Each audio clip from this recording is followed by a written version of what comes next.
Top of the morning, Dan and Amy. The prediction yesterday was 4.5 million first-time unemployment filers this week.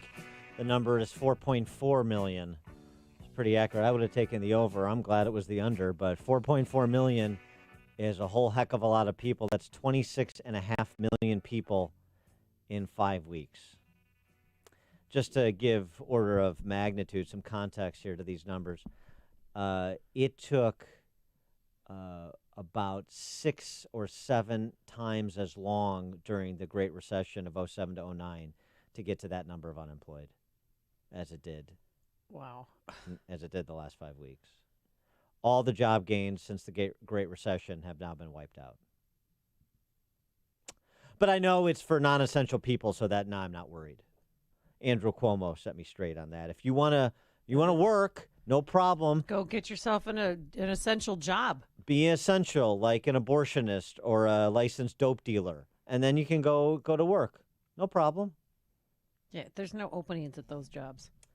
We also are finding the limits to my goodwill towards the business community when it comes to things like the payroll protection program.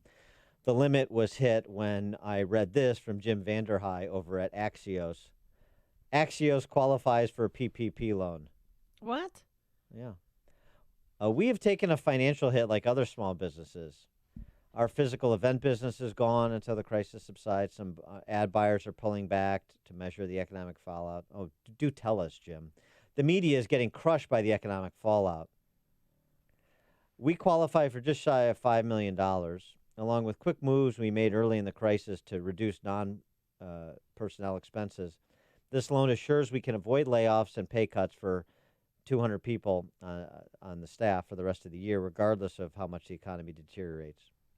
Now, he does note that we are in somewhat unique position by both being a media company, which covers government and business, and now receiving $5 million in government funds. So we want to be fully transparent about our thinking. And his thinking is what I just described. So they'll make sure to highlight the fact that they received payroll protection program funding when they continue their uninterrupted advocacy for big government. Oh, good. That makes it so much better. The big government press corps has just been the big government press corps ideologically as fellow travelers. Now they're going to be the big government press corps literally because of a financial relationship with government. The press should not be media companies that do news reporting like this. The fourth estate is supposed to be a check on the other three estates going back to the originations of that term. The ruling elites. Well, how are you a check on the ruling elites when you are financed by the ruling elites? Does that undermine one's credibility at all? For more on the economics of this, we're pleased to be joined by our friend Jonathan Hoenig, the Capitalist Pig, founding member of the Capitalist Pig Hedge Fund, Fox News contributor, author of a new textbook of Americanism, The Politics of Ayn Rand. Jonathan, thanks for joining us. Dan, great to be with you. But there is no economics in all of this. What you just mentioned, and there was a kind of a very concise overview of all the graft, all the misallocation, all the misappropriation going on. There's no economics in that. No private investors coming to say, let me give this billionaire's company, or let me invest in this failing business at millions and millions of dollars. This is 100% government at work, and I think this is my fear from an economic perspective, Dan. And you and Amy have been talking about this for weeks now. But all this stimulus, all this intervention, bailing out this one, not bailing out that one, pumping money into this market, not into that market. This is going to create a fallout that's going to last much longer than any supposed virus ever could. That's what I'm most worried about for the economy right now. Well, it's interesting. I talked to, on this other program I do, the syndicated show, I talked to Paul Kaplan, who is the research head for Morningstar in Canada. And he graphed the recessions and depressions over the last 100 years in America, going back to the recession coming out of World War I. And it was interesting, and he sort of created a pain index, and the pain index was largely predicated on the depth and the duration. And so the job loss that we've suffered over the last 5 weeks tracks the Great Depression of 1929.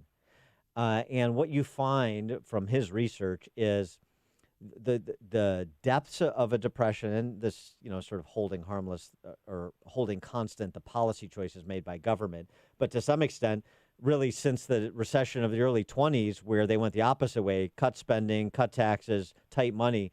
It has been this response since the Great Depression forward. It's always been a government-driven response. So there's some reason to believe what I'm about to say makes some sense, which is the average of the recessions over that period from the Great Depression to this one took about 5 years to get to the trough, took about 10 years to get to the market high pre-recession. So the whole talk of V-shaped recovery, even U-shaped recovery, with each passing day, does it not become just mindless happy talk? We're talking about a long slog back. For no reason, Dan. I remember you very adamantly back in 2008 advocating against the bailouts, against all that. The 2008 stimulus package was about $800 billion. We know that what that produced the slowest recovery in modern history. Dan, this CARES Act is $1.8 trillion. It's $1 trillion more. And what's so sobering this time around is that, unlike in 2008, you have essentially no one opposing the spending, opposing the intervention. And even look at something, Dan, like the Fannie Mae and Freddie Mac, which were essentially nationalized by the government back in 2008. We're still dealing with that, just as we're dealing with so many of those Great Depression era government controls that were instituted by Hoover and Roosevelt back in the day. So, look, our listeners, Dan, your listeners and your and Amy listeners are lone voices on this, because all throughout government the call is for more spending, more intervention, more control. That's what's wrecking the markets. I think that's what's wrecking people's portfolios right now more than any virus. Well, let's talk about some good news. What companies are making huge profits off of this or from this pandemic? Yeah, I mean, that's it, Amy. I mean, look, this doesn't have to be. The American innovative mind has always come through, and the most obvious now, Amazon, for example, that stock's at an all-time high because they're getting it done. They're producing tremendous values. Kimberly-Clark is another one. Our listeners might not know that name, but they probably know things like Kleenex, Scott and Cottonelle toilet paper. Sure. Obviously, a lot of demand for those types of products. So they're reporting record sales and profits and stock going through the roof. And that's the point, folks, I think that we've been trying to make, is that companies are innovative. They don't want to hurt their employees. It's their interest to protect their employees' health. So here's a company like Kraft, Dan and Amy, that they're extending basically in financial incentives to incentivize the younger, healthier workers to get back on the job with proper social distancing, safety, etc. But finding ways to work through this and get the economy back on track. So the companies that are doing the worst are, surprise, the airlines. United had kind of a shocking new story. They're saying that they have zero demand. They're cutting 90% of flights. And so many of these companies are ripe for the bailouts, not helping their stocks much. Southwest stock is at a 5.5-year low, despite the millions in bailouts they're getting. So that's a very troubled industry, and doesn't look to turn around anytime soon, as people are going to hesitate to fly, and Zoom is the new flying, if you will. I want to get back to the gloom, if we could, and then I'll come back to something optimistic. Oh, okay. But there's more. Maybe I'll come back to something. Well, there's more gloom that has to be addressed first. Yes. Jonathan, you were talking about the recovery from the Great Recession, and remember what was concurrent with that. It was a look back at the last 20 years for middle-income families to say, I've been running in place and losing ground for the last 2 decades under Republicans, under Democrats. I've been running in place and losing ground. And until the last 3 years under Trump, with particularly tax relief and deregulation, you have seen people stagnate, and so the quality of life, their standard of living, was declining over the last 2 decades, and it started to pick back up again in the first 3 years of Trump.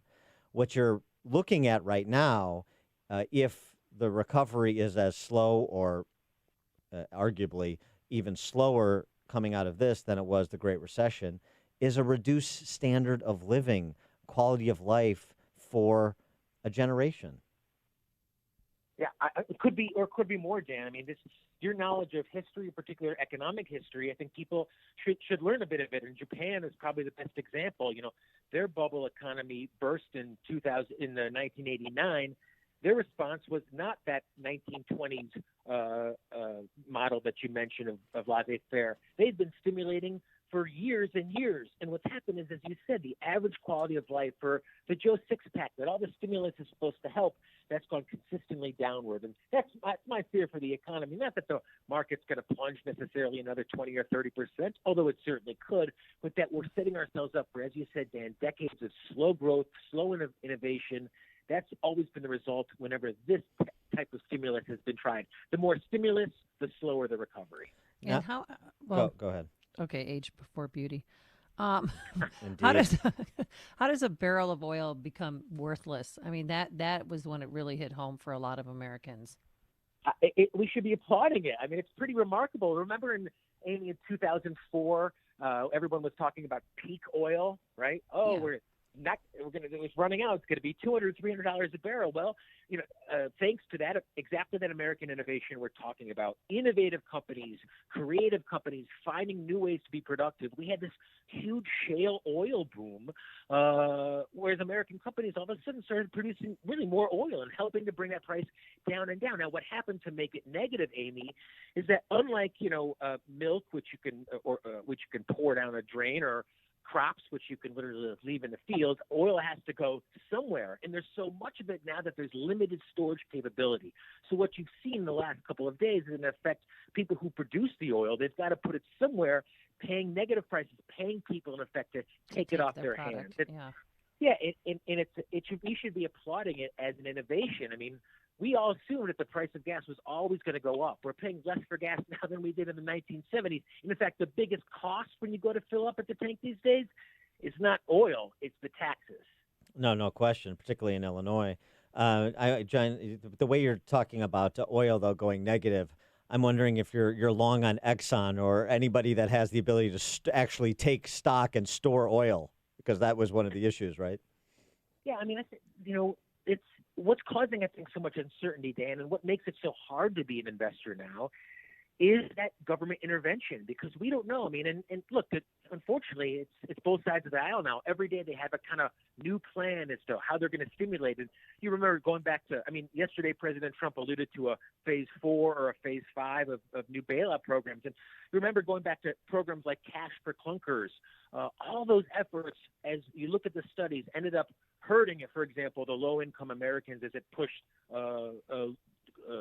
used car prices higher, et cetera. So there is no such thing as a free lunch. And I think that's exactly the fear, is that we're going to get that slow recovery, and it makes it very difficult to invest.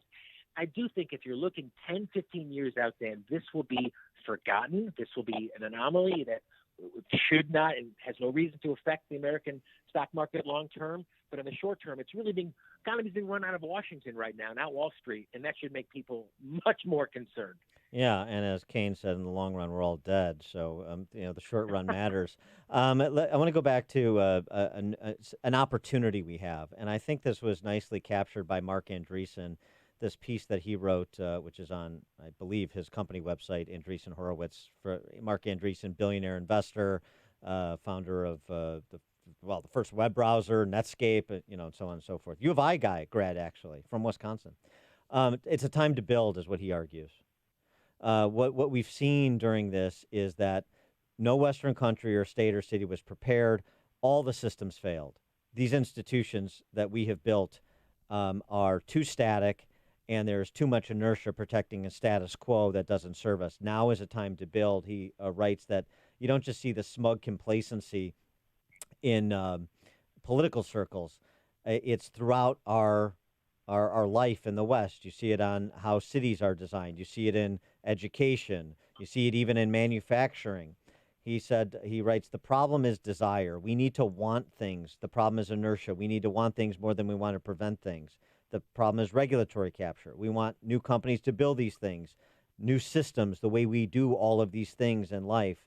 And he says the right starts out in a more natural, albeit compromised place. The right must fight hard against crony capitalism, and he calls for a full-throated, unapologetic, uncompromised political support from the right for aggressive investment in new products, in new industries, in new factories, in new science, in new thinking. Well, it was an inspiring essay. I did have a chance to glance at it, and it's producing and building. And look at something even in the short term. Forget building new cities. Look at something like the PPE and the ventilators we've heard so much about. I mean, Dan, as soon as demand for those ventilators went up, what did both parties do? They enacted the price gouging laws, right? So they disincentivized anyone to get into to do that, to build. Look, this is the country that literally conquered the West, that civilized this entire country. There's no reason why something like a virus can't be easily accomplished and easily dealt with by exactly these creative minds that Mark is alluding to. We've already seen it. And what's causing the havoc, Dan, once again, is that government uncertainty. And look, go back to Trump has talked about the Spanish flu in the early part of the 20th century, which wreaked a lot of havoc, killed a lot more people than even this crisis. During that period of time, the market never fell more than 11%, and in fact recovered quite quickly. None of these draconian measures were put in place. So I'm with Mark. Leave it to the American innovator to build, and certainly this is something that we can get by. He is the capitalist pig, Jonathan Hoenig, Fox News contributor, author of a new textbook for Americanism, The Politics of Ayn Rand. Jonathan, thanks for joining us. Appreciate it. Be well. Thanks, guys. Thanks. And he joined us on our turnkey.pro answer line. The stories you need to know to start your day. This is Chicago's Morning Answer on AM 560. The Answer. This is attorney Stephen Leahy, host of the IRS Radio Hour, heard right here on AM 560 every Sunday evening at 5 o'clock. Let me tell you about Bill. Bill's business